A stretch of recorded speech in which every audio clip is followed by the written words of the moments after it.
ಗುಡಿ ಮತ್ತು ಗುಂಡಾರಗಳ ಹಣವನ್ನ, ದೇವಸ್ಥಾನಗಳ ಹಣವನ್ನ ಮುಸ್ಲಿಂ ಅಭಿವೃದ್ಧಿಗೆ ವಿನಿಯೋಗ ಮಾಡ್ತಾ ಇದ್ದಾರೆ ಕಾಂಗ್ರೆಸ್ ಅವರು ಹೇಳಿದ್ದಾರೆ. ಕಾನೂನಿನಲ್ಲಿ ಎಲ್ಲಿಯೂ ಈ ತರ ಮಾಡಕ್ ಅವಕಾಶ ಇಲ್ಲ. ಶಾಸಕರಾದವರು, ಒಬ್ಬ ಕೇಂದ್ರ ಮಂತ್ರಿ ಆದವರು, ಸಂಸದ ಆದವರಿಗೆ ಏನಾದರೂ ಅದ್ರ ಬಗ್ಗೆ ತಿಳುವಳಿಕೆ ಇದ್ರೆ ಇವತ್ತು ದಾಖಲೆಗಳನ್ನು ತಂದು ಬಿಡುಗಡೆ ಮಾಡ್ಬೇಕು. ಅವರು ಇಂಥ ಗುಡಿಗಳ ಹಣವನ್ನ, ಮುಜರಾಯಿ ಇಲಾಖೆ ಹಣವನ್ನ ವಕಫ್ ಇಲಾಖೆಗೆ ಅಥವಾ ಇನ್ನೊಂದು ಮುಸ್ಲಿಂ ಇಲಾಖೆಗೆ ವರ್ಗಾವಣೆ ಮಾಡಿ ಖರ್ಚು ಮಾಡ್ತಾ ಇದ್ದಾರೆ ಅಂತ ಹೇಳೋದು. ಸುಳ್ಳು ಹೇಳಿ ಜನರ ಭಾವನೆಗಳನ್ನು ಕೆರಳಿಸಬಾರ್ದು, ಸುಳ್ಳು ಹೇಳಿ ಮತಗಳನ್ನು ಪಡೆದು ಹುನ್ನಾರ ಮಾಡಬಾರ್ದು. ಇದನ್ನು ನಾನು ಖಂಡಿಸ್ತೀನಿ. ಇವತ್ತಿನ ತನ ಕರ್ನಾಟಕ ಸರ್ಕಾರ ಅಲ್ಲಿ ಯಾವುದೇ ಸರ್ಕಾರ ಆ ಥರ ಮಾಡೋಕ್ಕೆ ಸಾಧ್ಯನೇ ಇಲ್ಲ, ಮಾಡುವುದಿಲ್ಲ, ಮಾಡಕ್ಕೆ ಬರುವುದಿಲ್ಲ. ಇದು ಜನ ನಂಬಬಾರ್ದು ಅಂತೇಳಿ ನನ್ನ ಉದ್ದೇಶ. ಯತ್ನಾಳ್ ಅವ್ರ ಬಗ್ಗೆ ಇನ್ನೊಂದು ಮಾತು ಹೇಳ್ತೀನಿ. ಅವರು ತಮ್ಮ ಜಾತಿಯನ್ನ ಏನ್ ಮಾಡಿದ್ರು, ರಾಜಕೀಯವಾಗಿ ಬಳಸ್ಕೊಂಡ್ರು. ದೊಡ್ಡ ಜಾತಿ ಐತಿ ನಮ್ದು ಅಂತ ಹೇಳಿ, ನಮ್ದು ದೊಡ್ಡ ಜಾತಿ ಅಂತ ಹೇಳಿ ಬಿಜೆಪಿ ತೋರಿಸಿ ಅವ್ರು ಏನೇ ಮಾತಾಡಿದ್ರು, ಬಿಜೆಪಿ ವಿರುದ್ಧ ಮಾತಾಡಿದ್ರು ಸಹಿತ ಅವ್ರಿಗೆ ಏನೋ ಆಕ್ಷನ್ ತಗೊಳ್ಳಾರಂಗೆ ನಮ್ ದೊಡ್ಡ ಜಾತಿ ಅಂತ ಬಳಸ್ಕೊಂಡ್ರು.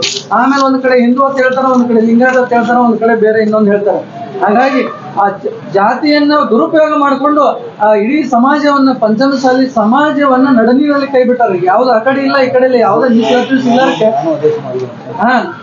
ಈ ಒಂದು ಯಾವುದೇ ಒಂದು ಮೀಸಲಾತಿ ಸಿಗ್ಲಾರಕ್ಕೆ ಕಾರಣನೇ ಇಂಥವೆಲ್ಲ ಯತ್ನಾಳ್ ಅಂತ ಒಬ್ಬ ರಾಜಕಾರಣಿಗಳು ಅದರಲ್ಲಿ ಸೇರ್ಕೊಂಡಿರೋದ್ರಿಂದ ಇವತ್ತು ಸ್ವಾಮೀಜಿಗಳು ಒಬ್ಬರೇ ಇದನ್ನು ಹೋರಾಟ ಮಾಡಿ ಈ ರಾಜಕಾರಣ ಇಂಥ ಏನಂತಾರೆ ನೀವು ಅವಕಾಶವಾದಿ ರಾಜಕಾರಣಿಗಳನ್ನ ಹೋರಾಟದಿಂದ ದೂರ ಇಟ್ಟಿದ್ರಂದ್ರೆ ಇವತ್ತು ಪಂಚಮಸಾಲಿ ಸಮಾಜಕ್ಕೆ ನ್ಯಾಯ ಸಿಗ್ತಿತ್ತು. ಆದ್ರೆ ಇವರು ಚುನಾವಣೆ ಬಂದಾಗ ಇವರು ಏನೇನೋ ಒಂದು ತಪ್ಪು ನಿರ್ಧಾರಗಳನ್ನ ಮಾಡಿ ಕೇವಲ ತಮ್ಮ ರಾಜಕೀಯ ಅಸ್ತಿತ್ವವನ್ನು ಉಳಿಸಿಕೊಳ್ಳಲಿಕ್ಕೆ ಈ ಪಂಚಮಸಾಲಿ ಸಮಾಜವನ್ನು ಬಳಸ್ಕೊಂಡ್ರು. ಮತ್ತೇನು ಕೇಳಿದ್ರೆ ಕೇಳಿ.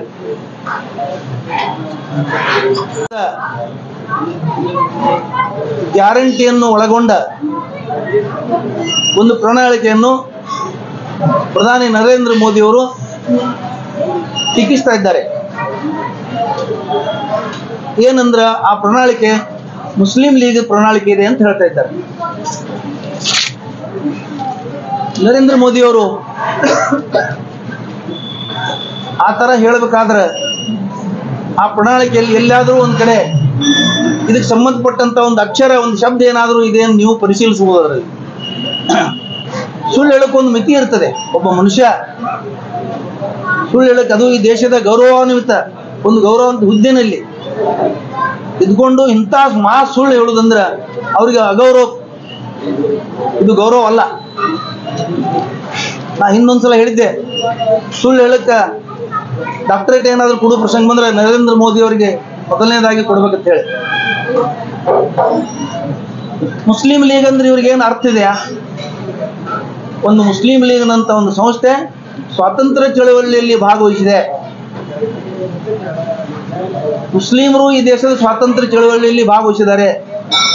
ಸುಮಾರು 5 ಲಕ್ಷ ಮುಸ್ಲಿಮರು ತಮ್ಮ ಪ್ರಾಣ ತ್ಯಾಗ ಮಾಡಿದ್ದಾರೆ. ಆ ನಂತರ ದೇಶ ವಿಭಜನೆ ಆಗ್ಲಿಕ್ಕೆ ಮುಸ್ಲಿಂ ಲೀಗ್ ಕಾರಣ ಅಂತ ಏನು ಇವತ್ತು ಹೇಳ್ತಾ ಇದ್ದಾರೆ ಬಿಜೆಪಿಯವರು. ದೇಶ ವಿಭಜನೆ ಆಗ್ಲಿಕ್ಕೆ ದ್ವಿರಾಷ್ಟ್ರ ಸಿದ್ಧಾಂತ ಮಾಡಿದವರೇ ವಿಶ್ವ ಹಿಂದೂ ಪರಿಷತ್ ಮತ್ತು RSS ದವರು. ಇದು ರೆಕಾರ್ಡ್ಗಳಿದಾವೆ, ಇತಿಹಾಸ ಇದೆ. ನರೇಂದ್ರ ಮೋದಿ ಅವರ ಇತಿಹಾಸ ಓದಬೇಕು. ಆಗಿನ ಜನಸಂಘ ಅದರ ನೇತೃತ್ವ ವಹಿಸಿದಂತ ಶ್ಯಾಮ್ ಪ್ರಸಾದ್ ಮುಖರ್ಜಿ ಅವರು ಪಶ್ಚಿಮ ಬಂಗಾಳದಲ್ಲಿ ಮುಸ್ಲಿಂ ಲೀಗ್ ಜೊತೆ ಸೇರಿ ಸರ್ಕಾರ ಮಾಡಿದ್ರು. ಇದು ನೆನ್ಪಿಟ್ಕೋಬೇಕು. ಸಿಂಧ ಪ್ರಾಂತದಲ್ಲಿ ಸಹಿತ ಮುಸ್ಲಿಂ ಲೀಗ್ ಜೊತೆ ಸೇರಿ ಬಿಜೆಪಿಯವರು ಆಗಿನ ಜನಸಂಘದವರು ಸರ್ಕಾರ ಮಾಡಿದ್ರು. ಇತ್ತೀಚೆಗೆ ನರೇಂದ್ರ ಮೋದಿ ಅವರು ಪ್ರಧಾನಿ ಆದ ಮೇಲೆ ಕಾಶ್ಮೀರದ ಇವರೇನು ಪ್ರತ್ಯೇಕವಾದಿ ಸಂಘಟನೆ ಅಂತ ಹೇಳ್ತಾ ಇದ್ದಾರೆ, ಪ್ರತ್ಯೇಕವಾದಿ ಪಕ್ಷ ಅಂತ ಹೇಳ್ತಾ ಇದ್ದಾರೆ, ಅವ್ರ ಜೊತೆ ಸೇರಿ PDP ಜೊತೆ ಸೇರಿ ಮೆಹಬೂಬಾ ಮುಫ್ತಿ ಜೊತೆ ಸೇರಿ ಸರ್ಕಾರ ಮಾಡಿದ್ದು ನಾವೆಲ್ಲರೂ ನೋಡಿದ್ದೀವಿ, ನೀವೆಲ್ಲರೂ ನೋಡಿದಿರಿ. ಇದನ್ನೆಲ್ಲ ಒಳಗಿಟ್ಕೊಂಡು ಇಂಥ ಹಸಿ ಸುಳ್ಳು ಹೇಳಲಿಕ್ಕೆ ಪ್ರಧಾನಿ ಮೋದಿಯವರು ಬಹಳ ನಿಪುಣರಿದ್ದಾರೆ. ಅವರು ಇವತ್ತು ಹತಾಶೆ ಆಗಿದ್ದಾರೆ. ಅವರು ಸೋಲು ಗ್ಯಾರಂಟಿ ಆಗಿದೆ. ಅದಕ್ಕೆ ಅವರು ಈ ತರ ಸುಳ್ಳು ಹೇಳ್ಕೊತ ತಿರುಗಾಡ್ತಾ ಇದ್ದಾರೆ. ಈ ಗೋಡ್ಸೆ ಸಂತತಿಯವರಿಗೆ ಸುಳ್ಳು ಬಿಟ್ಟರೆ ಹೇಳಲಿಕ್ಕೆ ಏನೂ ಇಲ್ಲ. ನರೇಂದ್ರ ಮೋದಿ ಅವರು ಏನು ಹೇಳ್ತಾರೆ, ಆಗಿನ ಕಾಂಗ್ರೆಸ್ದಲ್ಲಿ ಮಹಾನ್ ನಾಯಕರಿದ್ರು, ಇದನ್ನ ಒಪ್ಕೊಂಡ್ರಲ್ಲ ನರೇಂದ್ರ ಮೋದಿ ಅವರು, ಬಹಳ ಸಂತೋಷ. ಮಹಾನ್ ನಾಯಕರಿದ್ರು ಅಂತ ಏನು ಹೇಳಿದ್ರಲ್ಲ, ಇದಕ್ಕೆ ಬಹಳ ಸಂತೋಷ ಆಗ್ತದೆ. ಆದರೆ ಅದೇ ವೇಳೆಯಲ್ಲಿ ಸಂಘ ಪರಿವಾರದ ಸಿದ್ಧಾಂತ ಹೊಂದಿದ ಈಗಿನ ಬಿಜೆಪಿಯವರು ಗೋಡ್ಸೆ ಪೂಜೆ ಮಾಡೋರಿದ್ದಾರೆ, ಇವರು ಗೋಡ್ಸೆ ಗುಣಗಾನ ಮಾಡೋರಿದ್ದಾರೆ.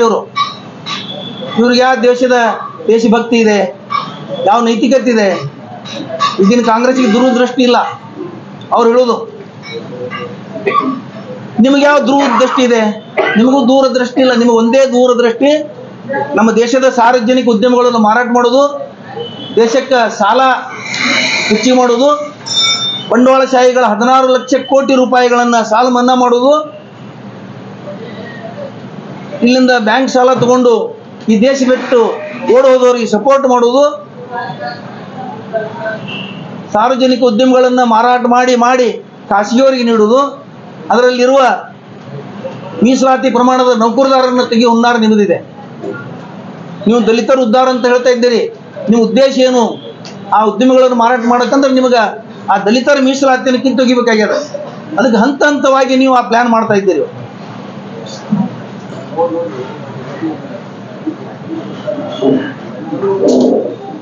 ನಿಮ್ಮ ಉದ್ದೇಶ ಏನಂದ್ರೆ ಬಡವರು ಬಡವರಾಗೇ ಇರಲಿ, ಬಂಡವಾಳಶಾಹಿಗಳು ಶ್ರೀಮಂತರಾಗಿ ಬೆಳೀಲಿ. ನಿಮ್ಮ ಜೊತೆ ಇದ್ದಂಥ ಒಬ್ಬ ವ್ಯಕ್ತಿ ಕೇವಲ 20 ವರ್ಷಗಳಲ್ಲಿ, ನೀವು ಪ್ರಧಾನಿ ಮೋದಿಯವರೇ, ನೀವು ಗುಜರಾತ್ ಮುಖ್ಯಮಂತ್ರಿ ಇದ್ದಾಗ ಗೌತಮ್ ಅದಾನಿ ಅನ್ನಂತ ಒಬ್ಬ ವ್ಯಕ್ತಿ ನಿಮ್ಮ ಜೊತೆ ಇರ್ತಾನೆ. ಅವನು ಇಲ್ಲಿಂದ 20 ವರ್ಷಗಳಲ್ಲಿ ಈ ಜಗತ್ತಿನ ಶ್ರೀಮಂತರ ಪಟ್ಟಿಯಲ್ಲಿ ಅವನ ಹೆಸರು ಬರ್ತದೆ ಅಂದ್ರೆ ಅವನಿಗೆ ಎಷ್ಟೇ ನೀವು ದಾರಿ ಎರೆದಿರ್ಬೇಕು ನೀವು ಸೇವೆಯನ್ನು. ಆಮೇಲೆ ನಿಮ್ಮ ದೂರದೃಷ್ಟಿ ಏನಂದ್ರೆ, ಕಾಂಗ್ರೆಸ್ಸಿಗೆ ದೇಶದ ಬಗ್ಗೆ ದೂರದೃಷ್ಟಿ ಇಲ್ಲ. ನಿಮ್ಮ ದೂರದೃಷ್ಟಿ ಏನಂದ್ರೆ, ಚುನಾವಣಾ ಬಾಂಡ್, ಎಲೆಕ್ಟ್ರಲ್ ಬಾಂಡ್ ಹೆಸರಿನ ಮೇಲೆ ಬ್ರಹ್ಮಾಂಡ ಭ್ರಷ್ಟಾಚಾರ ಮಾಡುವುದು, PM ಕೇರ್ ಫಂಡ್ ಹೆಸರ ಮೇಲೆ ಗುಪ್ತ ಧನ ಶೇಖರಣೆ ಮಾಡುವುದು, ಅದನ್ನು ಗುಪ್ತವಾಗಿ ಬಳಸುವುದು, ವ್ಯವಸ್ಥಿತವಾಗಿ ಭ್ರಷ್ಟಾಚಾರವನ್ನ ಎಲೆಕ್ಟ್ರಲ್ ಬಾಂಡ್ ಹೆಸರಲ್ಲಿ, PM ಕೇರ್ ಹೆಸರಲ್ಲಿ ಅಧಿಕೃತ ಮಾಡ್ಕೊಂಡಿದ್ದೀರಿ. ನೀವು ಬ್ಯಾಂಕ್ ಥ್ರೋ ಲಂಚ ಪಡಿತಾ ಇದ್ದೀರಿ, ಭ್ರಷ್ಟಾಚಾರವನ್ನು ಬ್ಯಾಂಕಿನ ಥ್ರೋ ತಗೊಳ್ತಾ ಇದ್ದೀರಿ ಚುನಾವಣಾ ಬಾಂಡ್ ಹೆಸರಿನಲ್ಲಿ. ಇವತ್ತಿನ ತನ ಮಾರ್ಚ್ 15ನೇ ತಾರೀಕಿನಿಂದ ಇವತ್ತಿನ ತನ ಪ್ರಧಾನಮಂತ್ರಿಯವರು ಮೋದಿಯವರು ಸುಮಾರು 100 ರ್ಯಾಲಿಗಳನ್ನು ಮಾಡಿದರು. ರಾಷ್ಟ್ರ ತುಂಬ ಓಡಾಡಿ ಒಂದು ಕಡೆನೂ ಚುನಾವಣೆ ಬಾಂಡ್ ಬಗ್ಗೆ ಪ್ರಸ್ತಾಪ ಮಾಡಲ್ಲ. ಅವರು ಹಗರಣದ ಬಗ್ಗೆ ಹೇಳೋದಿಲ್ಲ. ಹಗರಣ ನಡೆದಂತ ಹೇಳಿ ಇಲ್ಲಂತ ಹೇಳಿ ನೀವು ಅದನ್ನು ಬಾಯಿನೇ ಬಿಚ್ಚುವುದಿಲ್ಲ. ಅದ್ರ ಬಗ್ಗೆ ಸುಳ್ಳು ಹೇಳ್ತಾ ಓಡಾಡ್ತಾ ಇದ್ದೀರಿ. ಜಾತಿಯಲ್ಲಿ ಕಲಹ ಎಬ್ಬಿಸ್ತಾ ಇದ್ದೀರಿ.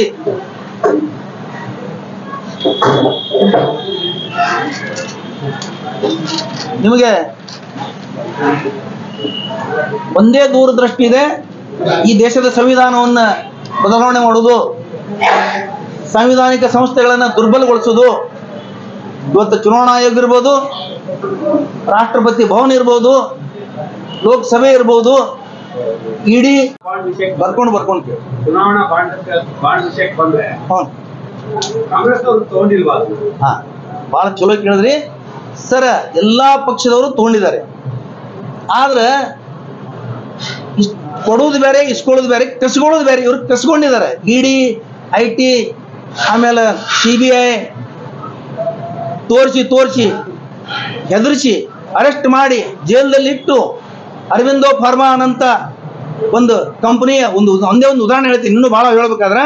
ಅದರ ಮಾಲಕನ ಕಡೆಯಿಂದ 55 ಕೋಟಿ ರೂಪಾಯಿ ಒಂದು ಜೈಲದೊಳಗೆ ಇಟ್ಟು ಚುನಾವಣಾ ಬಾಂಡ್ ಖರೀದಿ ಮಾಡಿಸಿ ಹಣ ಪಡೆದಿದ್ದಾರೆ. ಇನ್ನೂ ಇಂಥವು 100 ಉದಾಹರಣೆಗಳಿದಾವೆ. ಎಲ್ಲೆಲ್ಲಿ ಲಾಸ್ ಇದಾವೆ ಕಂಪನಿಗಳು, ಅವ್ರ ಕಡೆ ಅಂತನೂ 400 ಕೋಟಿ ರೂಪಾಯಿ ಇವರು ಚುನಾವಣಾ ಬಾಂಡ್ ಹೆಸರಲ್ಲಿ ದೇಣಿಗೆ ತಗೊಂಡಿದ್ದಾರೆ. ಇಂಥವು ಬಹಳ ಇದಾವೆ ಉದಾಹರಣೆ.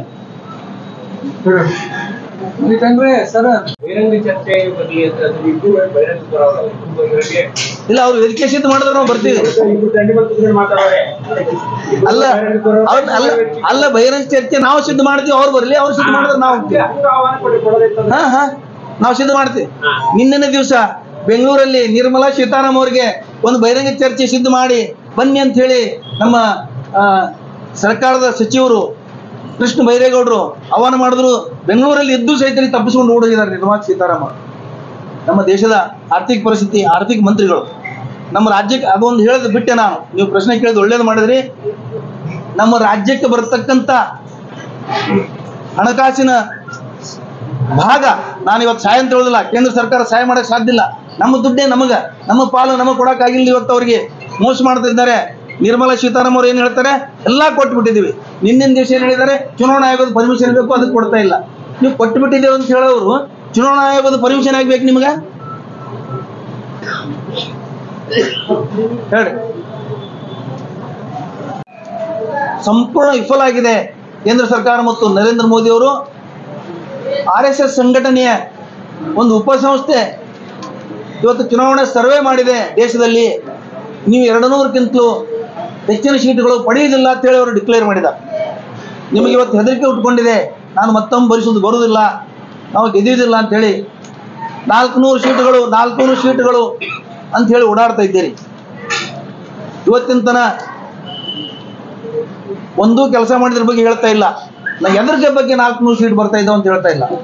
ಇನ್ನು ಮಂತ್ರಿಗಳು ಮತ್ತು ಲೋಕಸಭಾ ಸದಸ್ಯರು ಇವರು ಕಾಲು ಕಸ ಆಗಿದ್ದಾರೆ ದೇಶದಲ್ಲಿ. ಒಬ್ಬರೇ ಮಂತ್ರಿ ಮತ್ತು ಒಬ್ಬನಾದರೂ ಲೋಕಸಭಾ ಸದಸ್ಯ ಪ್ರಧಾನಮಂತ್ರಿ ಭೇಟಿಯಾಗಿ ನಾವು ಇಂಥ ಒಂದು ಯೋಜನೆ ಬಗ್ಗೆ ಮನವಿ ಮಾಡಿದ್ವಿ, ಇಂಥ ಒಂದು ಯೋಜನೆ ಶಾಂಕ್ಷನ್ ಮಾಡ್ಕೊಂಡಿವಿ, ಇಂಥ ಒಂದು ಮನವಿ ಕೊಟ್ಟಿವಿ ಅಂತ ಇವತ್ತಿನ ತನ 10 ವರ್ಷದಲ್ಲಿ ಒಬ್ಬರು ಹೇಳಿಲ್ಲ. ಇಂದಿನ ಎಲ್ಲ ಪ್ರಧಾನಮಂತ್ರಿಗಳಿಗೆ ಎಲ್ಲ ಲೋಕಸಭಾ ಸದಸ್ಯರು ಮುಕ್ತವಾಗಿ ಭೇಟಿಯಾಗಿ ಮನವಿಗಳು ಸಲ್ಲಿಸ್ತಿದ್ರು, ಯೋಜನೆಗಳನ್ನು ತರ್ತಿದ್ರು, ತಮ್ಮ ಕಷ್ಟ ಸುಖವನ್ನು ಹೇಳ್ತಿದ್ರು. ಆದರೆ 10 ವರ್ಷದಲ್ಲಿ ಪ್ರಧಾನಿ ನರೇಂದ್ರ ಮೋದಿ ಅವರಿಗೆ ಒಬ್ಬ ಸಂಸದ, ಒಬ್ಬ ಮಂತ್ರಿ ಹೋಗಿ ಭೇಟಿಯಾಗಿದ್ದು ಇವತ್ತು ಉದಾಹರಣೆ ಇಲ್ಲ.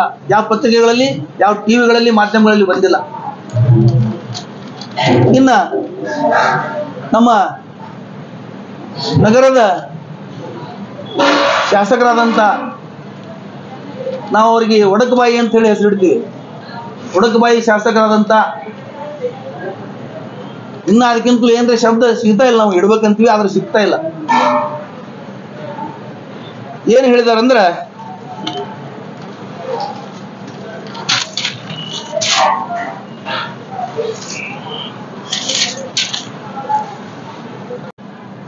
IT ಇಂಥ ಸಂಸ್ಥೆಗಳಿರ್ಬೋದು, CBI ಇರ್ಬೋದು, ಇಂಥ ಎಲ್ಲ ಸಾಂವಿಧಾನಿಕ ಹುದ್ದೆಗಳನ್ನು ನೀವು ದುರ್ಬಲಗೊಳಿಸಿ ಅವು ನಿಮ್ಮ ಕಪಿಮುಷ್ಟಿಯಲ್ಲಿ ಇಟ್ಕೊಂಡಿದ್ದೀರಿ. ಪ್ರಜಾಸತ್ತೆ ಇವತ್ತು ದೇಶದ ಪ್ರಜಾಸತ್ತೆ ಬುಡಮೇಲಾಗ್ತಾ ಇದೆ. ಅದಕ್ಕೆ ಮೋದಿಯವರು ಕಳೆದ 10 ವರ್ಷಗಳಲ್ಲಿ ಮಾಡಿದ ಸಾಧನೆ ಹೇಳಬೇಕು ಹೊರತಾಗಿ ಈ ಥರ ಸುಳ್ಳು ಹೇಳಿ ಕೇವಲ ಹಿಂದುತ್ವ, ಜಾತಿ ಮತ್ತೊಂದು ಮಾತಾಡಿ ಅವರು ಮತಗಳನ್ನು ಕೇಳ್ತಾ ಇದ್ದಾರೆ. ಅಂದ್ರೆ ಇವರು ಏನೂ ಕೆಲಸ ಮಾಡಿಲ್ಲ ಅಂತ ಅರ್ಥ ಆಗ್ತದೆ. ನೀವು ಒಂದು ವೇಳೆ ಕೆಲಸ ಮಾಡಿದ್ರೆ ಹೇಳಿ, ಕೆಲಸಗಳು ಏನು ಮಾಡಿದ್ರಿ? ನಿಮ್ಮ ಮಹಾನ್ ಕೆಲಸಗಳು ಏನು? ನೋಟ್ ಬ್ಯಾನ್ ಮಾಡಿದ್ರಿ, ಇದು ನಿಮ್ಮ ಮಹಾನ್ ಕೆಲಸ. ಕೊರೋನಾ ಪೀರಿಯಡ್ದಲ್ಲಿ 2,000-3,000 ಕಿಲೋಮೀಟರ್ ಪಾಪ ಬಡ ಮಕ್ಕಳು, ಬಡ ಹೆಣ್ಣು ಮಕ್ಕಳು ಕಾಲ್ನಡಿಗೆಯಲ್ಲಿ ಹೋದ್ರು, ಕೂಸುಗಳನ್ನು ತಮ್ಮ ಲಗೇಜ್ಗಳನ್ನು ಹೊತ್ಕೊಂಡು ಅವ್ರಿಗೆ ನೀವು ಸಹಾಯ ಮಾಡಲಿಲ್ಲ. ಆದರೆ ಕೊರೋನಾ ಪೀರಿಯಡ್ದಲ್ಲಿ PM ಕೇರ್ ಫಂಡ್ ಶೇಖರಣೆ ಮಾಡಿದ್ರಿ, ಆದರೆ ನೀವು ಜನರಿಗೆ ಅದನ್ನು ಬಳಸಲಿಲ್ಲ. ಇವತ್ತಿನ ತನ ಅದ್ರ ಬಗ್ಗೆ ಎಲ್ಲಿಯೂ ಹೇಳಿಲ್ಲ, ನಾ ಬಳಸ್ತಾ ಇದ್ದೀನಿ, ಇಂಥ ಫಂಡ್ ಬಂದಿತ್ತು, ಇಲ್ಲಿ ಬಳಸ್ತಾ ಇದ್ದೀನಿ ಅಂತ. ನೀವೊಂದು ಘೋಷಣೆ ಕೊಟ್ರಿ, 20 ಲಕ್ಷ ಕೋಟಿಗಳನ್ನು ನಾನು ಈ ಕೊರೋನಾ ಪೀರಿಯಡ್ದಲ್ಲಿ ಖರ್ಚು ಮಾಡ್ತೀನಿ ಅಂತ ಹೇಳಿದ್ರಿ. 5 ದಿವಸಗಳ ಕಾಲ ಈ ದೇಶದ ಯಾರು ಮಾತಾಡಬಾರ್ದು, ದಯವಿಟ್ಟು ಈ ಕಡೆ ಲಕ್ಷ ಕೊಡ್ರಿ. 5 ದಿವಸಗಳ ಕಾಲ ವಿತ್ತ ಮಂತ್ರಿ ಮತ್ತು ಉಪ ವಿತ್ತ ಮಂತ್ರಿಗಳು, ಆರ್ಥಿಕ ಇಲಾಖೆ ಮಂತ್ರಿಗಳು 5 ದಿವಸ ಪ್ರೆಸ್ ಮೀಟ್ ಮಾಡಿದ್ದು 20 ಲಕ್ಷ ಹಂಚಿದ್ದು ಇಂಥ ಇಲಾಖೆಗೆ ಇಷ್ಟು, ಇಂಥ ಇಲಾಖೆಗೆ ಇಷ್ಟು ಅಂತ ಹೇಳಿ. ಆದ್ರೆ 1 ರೂಪಾಯಿನೂ ಇವತ್ತಿನ ತನಕ ಬಿಡುಗಡೆ ಆಗಲಿಲ್ಲ. ನಾಚಿಕೆ ಬರ್ಬೇಕಿದೆಲ್ಲ ನಾವು ವಿಚಾರ ಮಾಡಿದಾಗ. ಮತ್ತೆ ಇವತ್ತು ನೀವು ಮತ ಕೇಳಕ್ಕೆ ಬಂದಿದ್ದೀರಿ. 10 ವರ್ಷಗಳ ಸಾಧನೆ ಹೇಳಿ, ನಿಮ್ಮದು ಒಂದರೆ ಹೇಳಿ. 10 ವರ್ಷಗಳಲ್ಲಿ ನಾ ಇಂಥದ್ದು ಕೆಲಸ ಮಾಡೀನಿ ಅಂತ ಹೇಳಿ. ಎಷ್ಟು ವಿಶ್ವವಿದ್ಯಾಲಯಗಳು ಮಾಡಿದ್ರಿ, ಎಷ್ಟು ಡ್ಯಾಮ್ಗಳನ್ನು ಮಾಡಿದ್ರಿ, ದೊಡ್ಡ ಘೋಷಣೆ ಮಾಡಿಬಿಟ್ರಿ, ನದಿಗಳ ಜೋಡಣೆ ಅಂತೇಳಿ.